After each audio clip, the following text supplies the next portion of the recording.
नमस्कार साथियों, स्वागत है आपका न्यू इंडिया नव भारत निर्माण की इस ऑनलाइन प्लेटफॉर्म पर। मैं हूं आपका दोस्त और होस्ट विक्रम सिंह। तो फ्रेंड्स, आज हम बात करेंगे पेपर नंबर 2 और यूनिट नंबर 3। जैसे कि आपको पता है, हम एक सीरीज चला रहे हैं जिसमें 2021 आरएस मेंस के जितने भी पेपर हुए हैं उनके सोर्स का पता लगा रहे हैं, मतलब वो कहाँ से पेपर आए हैं, कहाँ से पेपर बने हैं। तो फ्रेंड्स, आज हम जो है ज्योग्राफी वाले सेक्शन का पूरा का पूरा पर्दाफाश करेंगे। देखिए, आरपीएससी आरएस मेंस एग्जाम 2021 कुल ये जो होता है पेपर 65 नंबर का होता है। 2018 में भी यही वेटेज था और 2021 में भी यही वेटेज है। इंडियन ज्योग्राफी के यहाँ पर जो है 2 नंबर वाले 2 क्वेश्चन थे, यानी कि वेटेज 4 नंबर हो गया, और 5 नंबर वाला 1 क्वेश्चन था। तो इस तरह से यहाँ पर जो है पूरा ये 9 नंबर का सेगमेंट हो गया आपका। वर्ल्ड ज्योग्राफी में देखेंगे तो ये काफ़ी अच्छे स्तर पर रहा है इस बार, पिछली बार की बजाय। 2 मार्कर वाले 2 थे, 5 मार्कर वाले 2 क्वेश्चन थे और 10 मार्कर वाला 1 क्वेश्चन था, यानी कि 24 मार्क्स का हो गया। और सबसे मेजर और काफ़ी बड़ा रोल जो है वो राजस्थान ज्योग्राफी का हमेशा की तरह इतना ही था। 2 मार्कर वाला 1 क्वेश्चन, 5 मार्कर वाले 2, 10 मार्कर वाले 2, यानी कि 32 नंबर के हो गए। अगर अब आपको यहाँ पर समझने और देखने के लिए कुछ बताया जाए तो यही है कि सब्जेक्ट तो आप कोई सा भी नहीं छोड़ सकते, क्योंकि सारे सब्जेक्ट करने हैं, भले क्वेश्चन एक ही पूछा जाए। ठीक है, तो ये यहाँ पर 65 मार्क्स की हो गई। अब 1 बाय 1 एनालिसिस करते हैं। देखिए, मेसोजोइक युग की समय सीमा बताइए। ये मैंने खुद नहीं आपको कवर कराया था, और इंडियन ज्योग्राफी का वर्ल्ड ज्योग्राफी का जो एकमात्र ऐसा वो है टॉपिक है जो मैंने आपको कवर कराया था। बाकी सब ओमकार सर ने आपको कवर कराए हैं। तो फ्रेंड्स, ये जो है आरबीएससी क्लास 11 की जो बुक है उसमें दिया हुआ है, हमारे क्लास नोट्स में से भी है, लेकिन मैं क्लास नोट्स के क्लेम करने के लिए आपको आज यहाँ पे लेक्चर नहीं ले रहा। मेरा पर्पज़ ये है कि कोई भी बच्चा ऑनलाइन प्लेटफॉर्म अगर हमसे जुड़ा है तो उसे हम एक सटीक गाइडेंस दें, सिवाय हम अपना ही महिमा मंडन करते रहें और ये क्लेम करें कि ये क्वेश्चन हमारे नोट से आया है सिर्फ और सिर्फ। ऐसा नहीं होना चाहिए। तो फ्रेंड्स, ये है आरबीएससी की जो 11वीं की किताब है। मैंने पूरा पेज को स्कैन करके यहाँ पे लिया है। ये चैप्टर नंबर 3 है, इसी आरबीएससी कक्षा 11 की जो ज्योग्राफी की किताब है, भूगोल की जो बुक है राजस्थान बोर्ड की, चैप्टर नंबर 3 और पेज नंबर 11 जो है वहाँ पर जो है ये इस तरह से बहुत बढ़िया तरीके से एक पूरी सारणी दे रखी है। तो देखिए, यहाँ पर समय भी है और पूरा आपको जो है समझा रखा है, क्रिटेशियस, जुरासिक, और यहाँ पर आप देख सकते हैं इसे डायग्राम में अच्छे से, ट्रायसिक, ये तीनों जो है कल्प यहाँ पर अच्छे से दिए हुए हैं। नेक्स्ट क्वेश्चन देखते हैं। 2 नंबर की रेंज में बात हो रही है, सियाल की संरचना के बारे में बताइए। तो ये भी आरबीएससी कक्षा 11 की किताब है, आरबीएससी कक्षा 11 की किताब है, इसमें से ही पूछा गया है। और हमने हमारी जो टेस्ट सीरीज चलाई थी वो आरबीएससी और एनसीईआरटी दोनों से चलाई थी, तो एनसीईआरटी में भी है इसी तरह से। ठीक है, कक्षा 11 की किताब में ये ऊपर वाला जो क्वेश्चन हमने बताया था ये भी एनसीईआरटी में भी है। ठीक है, हर जगह ये आसानी से आपको मिल जाएगा, ये भी है। और मैंने आपको बता दिया, देख सकते हैं आप पेज नंबर 24 पर ये पूरा जो है सियाल ये दिया हुआ है, बहुत बड़े अच्छे तरीके से दिया हुआ है, नामांकित चित्र के साथ में दिया हुआ है। नेक्स्ट देखते हैं, शिवालिक हिमालय का निर्माण कैसे हुआ। मैं इसके लिए बिल्कुल आपको स्पष्ट शब्दों में बोलूँगा, ये क्वेश्चन आमतौर पर कहीं पर भी नहीं कराया जाता, क्योंकि हमारे यहाँ पर देखिए, हिमालय जो भारत का भौगोलिक प्रदेश है उसमें तो है, लेकिन हिमालय का निर्माण जो है उसमें नहीं है, नहीं आरबीएससी है, नहीं एनसीईआरटी में है। अगर आपने शिवालिक हिमालय के बारे में पढ़ा हुआ है तो आप इसके बारे में थोड़ा बहुत बता सकते हैं कि किस तरह से इनका निर्माण हुआ, क्योंकि मैंने आपको जो जियोलॉजिकल समय सारणी बताई है उसमें मैंने शिवालिक हिमालय के बारे में आपको बहुत अच्छे से बताया। वीडियो आज भी है, आप एप्लीकेशन पर जाके देख सकते हैं। 2 साल पहले हमने अपलोड किया था, उसमें इसके बारे में मैंने बहुत स्पष्ट तरीके से बता रखा है। जो सिनोजोइक कल्प था उसमें जो है इसका निर्माण किस तरह से किन परिस्थितियों में हुआ।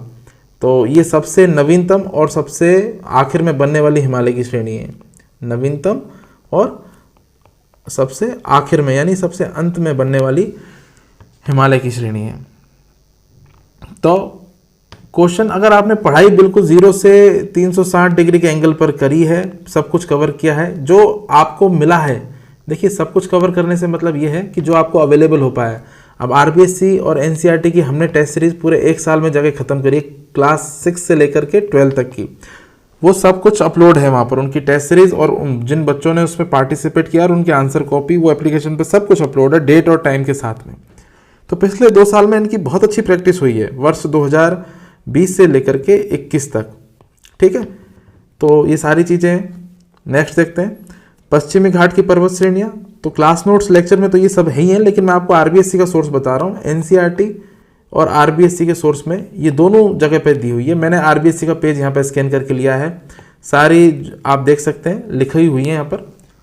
और बाकी ओमकार सर ने तो इसमें आपको कम से कम है ना 10 से ज़्यादा चोटियों के नाम लिखाए हैं, 10 से ज़्यादा पर्वतों के नाम लिखाए हैं, जो दक्षिण भारत में सह्याद्री हिल से लेकर के आपका केरल, तमिलनाडु, कर्नाटक वाले क्षेत्र में, आंध्र प्रदेश, इन सभी क्षेत्रों में जो आते हैं। राजस्थान के जस्ता उत्पादक क्षेत्रों का उल्लेख कीजिए। तो फ्रेंड्स ये कक्षा 11 में भी है और कक्षा 12 में भी है आरबीएससी की किताब में। ठीक है, एनसीईआरटी में तो नहीं होगा क्योंकि राजस्थान बेस्ड क्वेश्चन है, तो ये आप देख सकते हैं यहाँ पे सीसा जस्ता। इसके अलावा मेरे हिसाब से तो जो खनिज वाला जो टॉपिक है, ये सबसे अच्छा आपको ओमकार सर का जियोग्राफी का वो है लेक्चर, उसमें ये बहुत ही शानदार है। और सर ने क्या है कि पूरा एक वीडियो बना रखा है 12 घंटे का, उसे यूट्यूब पर डाला हुआ है और मिलियंस ऑफ मिलियंस व्यू हैं देखिए। और अगर आप उसे देख लेते हैं तो फिर आपको कहीं पर भी राजस्थान के सिलेबस के बाहर जाने की ज़रूरत नहीं है। ठीक है, हम तो सोर्स जो है क्वेश्चंस का, जो जनरल सोर्स है, जो बच्चा हमसे ना जुड़ा हो उसके लिए भी हम बात कर रहे हैं, तो इसलिए मैं आपको जनरल वे में सारी बातें बता रहा हूँ। देखिए, ज्वालामुखी की परिप्रशांत मेखला का वर्णन कीजिए। ये क्वेश्चन है, ये आसान क्वेश्चन में माना जाएगा और अब तक हमने जितने भी क्वेश्चन डिस्कस किए हैं ये सब सरल क्वेश्चन है, ये टफ क्वेश्चन नहीं है। एक नंबर 3 जो क्वेश्चन है, शिवालिक हिमालय का निर्माण कैसे हुआ, ये थोड़ा सा जरूर ट्रिकी क्वेश्चन है क्योंकि इसके बारे में लिखा हुआ आमतौर पर कम मिलता है। बाकी तो मेजरजोग युग की समय सीमा, ये भी अच्छा क्वेश्चन था, अगर किसी ने पढ़ा नहीं है तो वो उसे नहीं कर सकता। बाकी क्वेश्चन सारे आसान है। मैं आपको बता दूं, ज्वालामुखी की परिप्रशांत मेखला, इसके बारे में यहाँ पर लिखा हुआ है, मैप के साथ में इसे बनाना ज़्यादा अच्छा होगा। और अगर आपने वर्ल्ड ज्योग्राफी का हमारा लेक्चर देखा है तो वहाँ पर आपको मैप के साथ पूरी क्लियरिटी मिल जाएगी।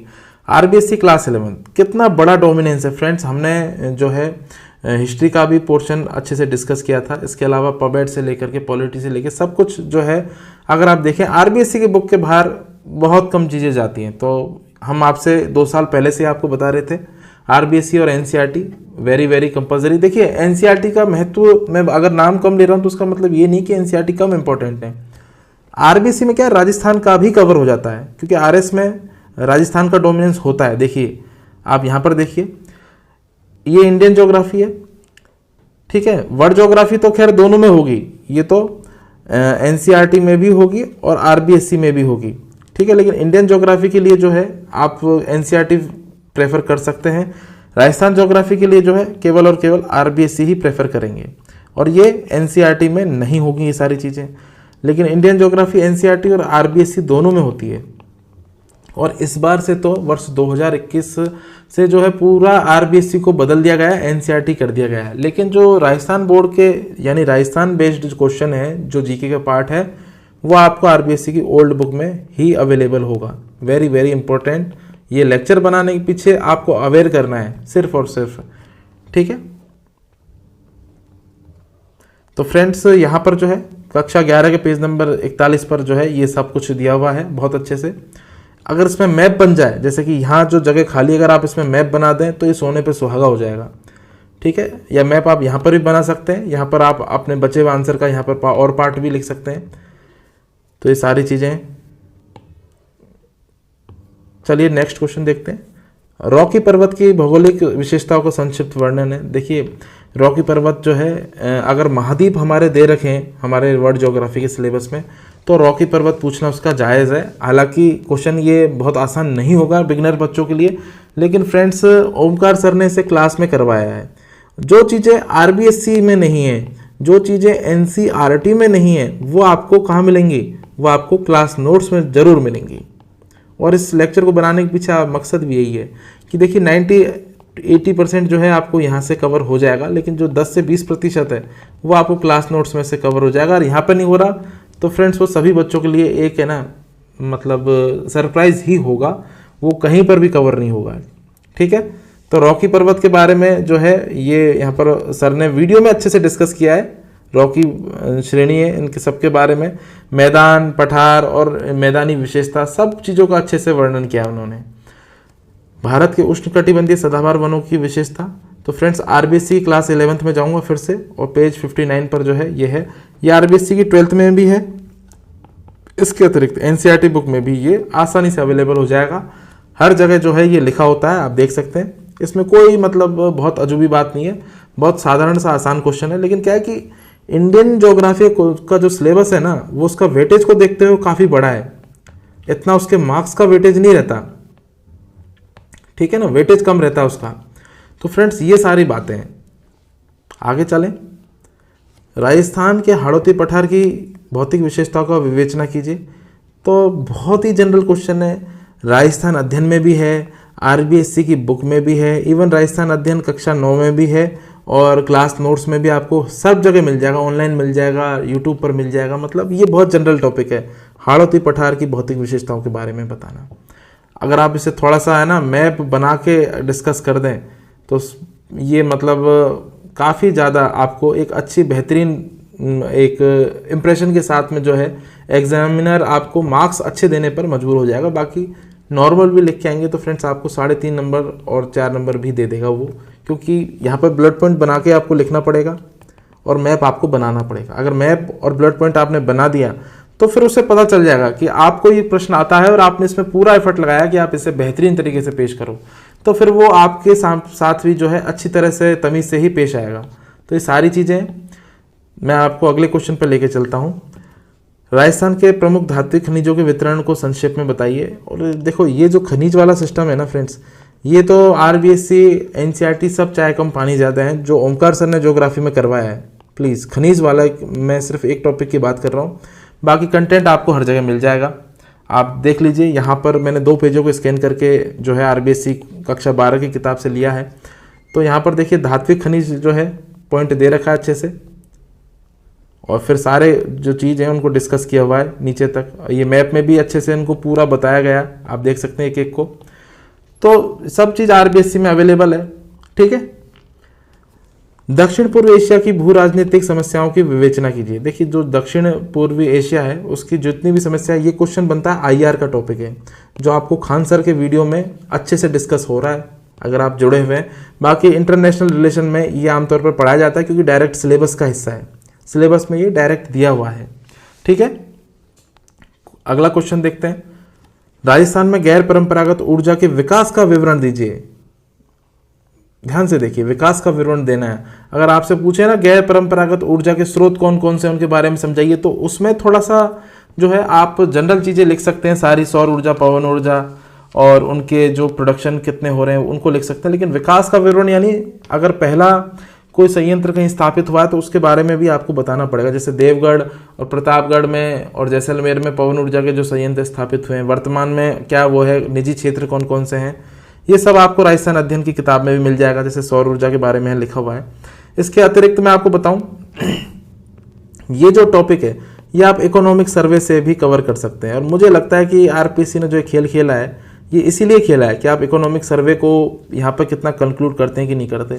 बाकी राजस्थान अध्ययन कक्षा 11 में, कक्षा 12 में भी है। इसके अतिरिक्त ये आरबीएससी बोर्ड की जितनी भी बुक्स होती हैं, मतलब 11th की और 12th की और 10th की, उनमें भी ये आपको दिया हुआ है ज्योग्राफी और इकोनॉमी वाले पोर्शन में। तो ये तो बहुचर्चित जो है टॉपिक है, गैर परंपरागत ऊर्जा यानी नवीकरणीय ऊर्जा के संसाधनों की बात चल रही है। 2016 में भी इस पर एक बड़ा क्वेश्चन पूछा गया था 20 नंबर का, उस वक्त थोड़ा पैटर्न अलग था, लेकिन वर्तमान की जो स्थिति है वो आपके सामने है। ये 10 नंबर का प्रश्न आया था 100 शब्दों में लिखने के लिए। देखिए स्पेस कितना ज़्यादा है इस बार सारे क्वेश्चंस में जो स्पेस है वो 10 से 20% ज़्यादा है। तो पेपर क्या है, एक तरह से लेंथी है। इन चीज़ों का डिस्कशन हम बाद में करेंगे, अभी तो आपको क्वेश्चंस का सोर्स हम बता रहे हैं कि ये सारी चीज़ें जो है हमने आपसे टेस्ट सीरीज में 2 साल तक एनसीईआरटी, आरबीएससी अच्छे से डिस्कस किए फ्रेंड्स, ठीक है।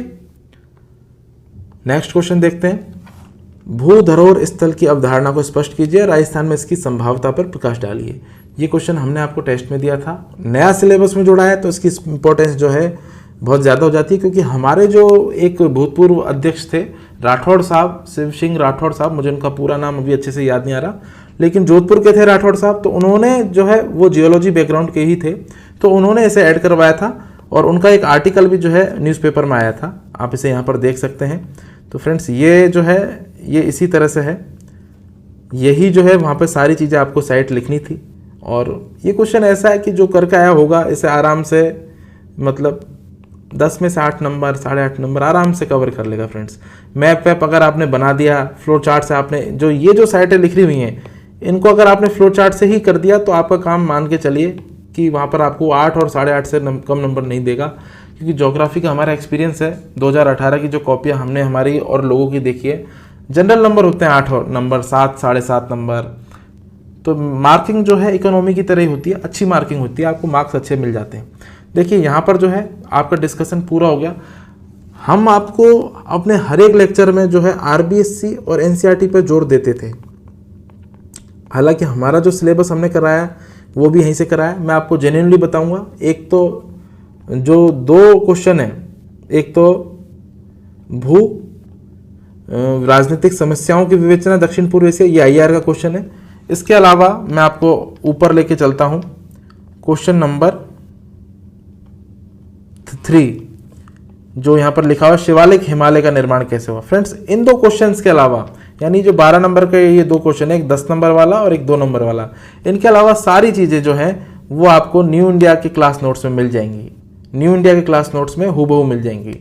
मतलब 65 में से जो है आपका 53 मार्क्स का जो पेपर है वो पूरा कहाँ से, न्यू इंडिया और इनकी जो है टेस्ट सीरीज से ही आया। 2 नंबर का जो शिवालिक का निर्माण है वो भी मैंने आपको क्लास नोट्स में कराया, लेकिन अगर आपने वीडियो देखा होगा तो ही आप उसका फायदा उठा पाएंगे। तो जो है न्यू इंडिया टेस्ट सीरीज से ये सब कुछ मिल जाएगा। और आईआर का जो क्वेश्चन है वो आपको खान सर ने अच्छे से वीडियो में डिस्कस कराया है, ठीक है। लेकिन वो ज्योग्राफी का हिस्सा नहीं है, इसलिए मैं उनको काउंट नहीं कर रहा। लेकिन ज्योग्राफी में जो हमने सिलेबस आपको कराया है, ओमकार सर ने आपको चाहे वो पूरा पढ़ाया हो और हमने जो भी टेस्ट सीरीज दी है न्यू इंडिया के, आपको नोट्स हो या न्यू इंडिया की टेस्ट सीरीज हो, पूरा के पूरा 100% जो सिलेबस है वो यहाँ से जो है आपको पूरा एग्जाम में हुआ आया है।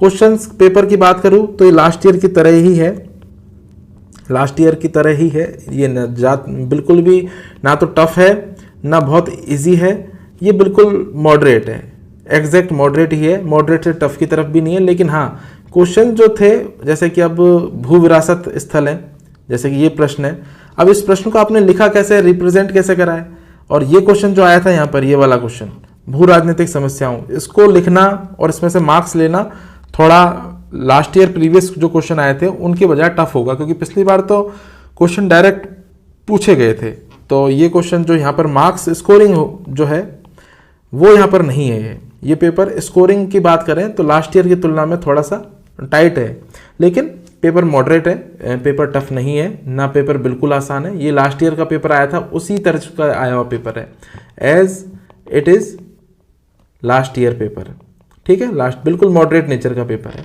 तो फ्रेंड्स यहाँ पर जो कट ऑफ है ना तो ऊपर जाने वाली है ना नीचे जाने वाली है, यहाँ तो कट ऑफ उतनी ही रहेगी। जैसे साइंस का पेपर है वो काफ़ी ईजी आ गया। तो ज्योग्राफी के जो पेपर डिस्कशन में फिलहाल के लिए इतना ही है। फिर जल्दी मिलते हैं नई टेस्ट सीरीज के साथ में। Thank you so much lecture में मेरे साथ बने रहने के लिए।